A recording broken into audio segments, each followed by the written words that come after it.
মার্কিনদের সঙ্গে পরমাণু চুক্তি কিংবা সামরিক বোঝাপড়া, ইরানের সামনে এই দুটি পথই খোলা রয়েছে বলে দাবি মার্কিন প্রেসিডেন্ট ডোনাল্ড ট্রাম্পের। তেহরানের পরমাণু কর্মসূচিতে চিরকালের জন্য ইতি টানতে বদ্ধপরিকর যুক্তরাষ্ট্র ও তার দোসর ইসরায়েল। তবে মার্কিন প্রশাসনের সঙ্গে দফা আলোচনা হলেও চুক্তির বিষয়ে এখনো কোনো বোঝাপড়ায় পৌঁছায়নি তেহরান ও ওয়াশিংটন।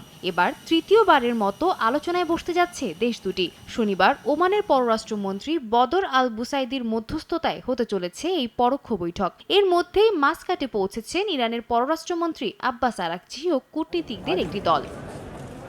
এবারের বৈঠকের মূল লক্ষ্য 2015 সালের ইরান পরমাণু চুক্তির পরিবর্তে বাস্তবসম্মত ও পরিমার্জিত নতুন চুক্তির খসড়া তৈরি বলে জানিয়েছেন আরাকচি। ইরানি মুখপাত্র বাঘাই বলেন, এই আলোচনায় ইরানের ওপর থেকে অমানবিক ও বেআইনি নিষেধাজ্ঞা দ্রুত তুলে নেয়ার প্রস্তাব উত্থাপন করবেন তারা। তাদের দাবি, শান্তিপূর্ণভাবে পরমাণু শক্তি ব্যবহারের অধিকার নিয়ে এক চুলো পেছাবেন না তারা।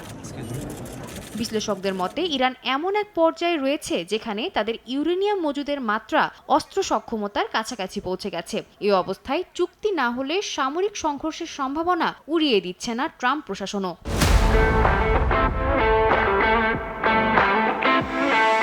There are only two options, and one option is not a good option.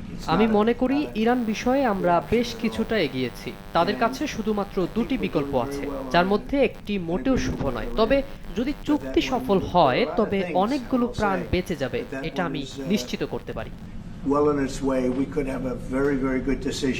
এই অবস্থায় হোয়াইট হাউস বলছে এই সপ্তাহেই বড় সিদ্ধান্তের সম্ভাবনা রয়েছে। তবে ইরান স্পষ্ট করে বলেছে, ন্যায্য ও বাস্তবসম্মত চুক্তি ছাড়া আপোষ হবে না। মাস্কাটের আলোচনায় ঠিক করবে যুক্তরাষ্ট্র ও ইরান এই সংঘর্ষ এড়াতে পারবে কিনা।